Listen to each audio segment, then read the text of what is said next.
Hello guys, मैं हूं कृष्ण कुमार और आप हैं मेरे साथ मेरे YouTube channel the Gurukul learning 772 पे। बच्चों, आज मैं आपसे एमआरएस के जो जेएसए का जो टाइपिंग हुआ था उसके रिज़ल्ट और डॉक्यूमेंट्स वेरिफिकेशन के बारे में बात करना चाह रहा हूं। मैं आज काफ़ी समय से वेट कर रहा था कि कोई न कोई अपडेट जेएसए का जो टाइपिंग रिज़ल्ट हुआ था उस वेबसाइट पे डालेगा, लेकिन 6 बज गया, अभी तक कोई अपडेट उस पर डाला नहीं गया है। तो मैं आप लोगों को ये बता रहा हूँ कि आप लोगों का जो जेएसए का जो टाइपिंग का रिज़ल्ट है उसमें इट में भी कि कुछ दिन के और डिले हो सकता है। अब कितना डिले होगा ज़्यादा मैं कुछ नहीं बता सकता हूँ, क्योंकि जो डॉक्यूमेंट्स वेरिफिकेशन का जो डेट था पहले ही एमआरएस ने 30 और 31 मई को फिक्स कर रहा था एनटीआरआई बिल्डिंग दिल्ली में ही।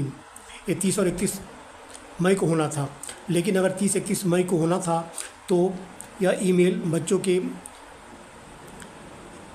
ईमेल पर आ जाना चाहिए था, क्योंकि 2 दिन किसी को 3 दिन ऑल ओवर इंडिया से कहीं भी बच्चे आ सकते हैं। दिल्ली में टाइम लगेगा, 2-3 दिन का तो टाइम दिया ही जाना चाहिए था।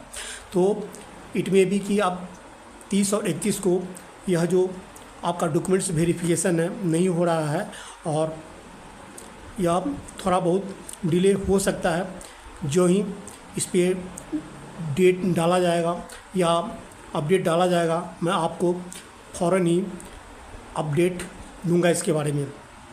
मैं आपको ये कहना चाहता हूँ कि जो आप लोगों का ये जैसे कि जो टाइपिंग हुई थी इसमें 3.5 टाइम्स बच्चों को कॉल किया गया था। जो इसमें पोस्ट है 740 पोस्ट है और अप्रोक्सीमेटली करीब 2700 बच्चों का जैसे टाइपिंग के लिए कॉल किया गया था। तो यह 3.5 टाइम्स ज़्यादा था। तो इसमें तो है कि बहुत सारे बच्चे इसमें छटेंगे, क्योंकि सीट्स जो है आपको 740 ही है और आपको पता ही है इसमें ज़्यादा सीट्स एक्स्ट्रा निकालते नहीं हैं, 9 वेटिंग के निकालते हैं और 9 एक्स्ट्रा निकालते हैं। तो 740 पोस्ट पर ही इसका रिज़ल्ट आएगा।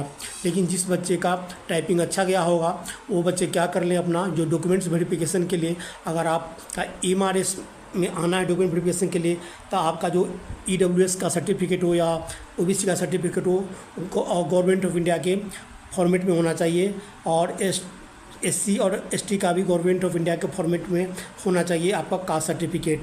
ये और डॉक्यूमेंट्स में जो भी आपका ग्रेजुएशन का डिग्री है या 12th का डिग्री है जो भी है, आपका प्रोविजनल नहीं चलेगा। अगर 3 साल हो गया है तो ओरिजिनल सर्टिफिकेट आप निकाल लें।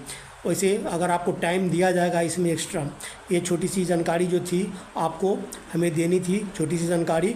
तो जो भी है आप ओरिजिनल सर्टिफिकेट अगर नहीं आया है तो आप निकाल लें उसको, है नहीं ये चीज़।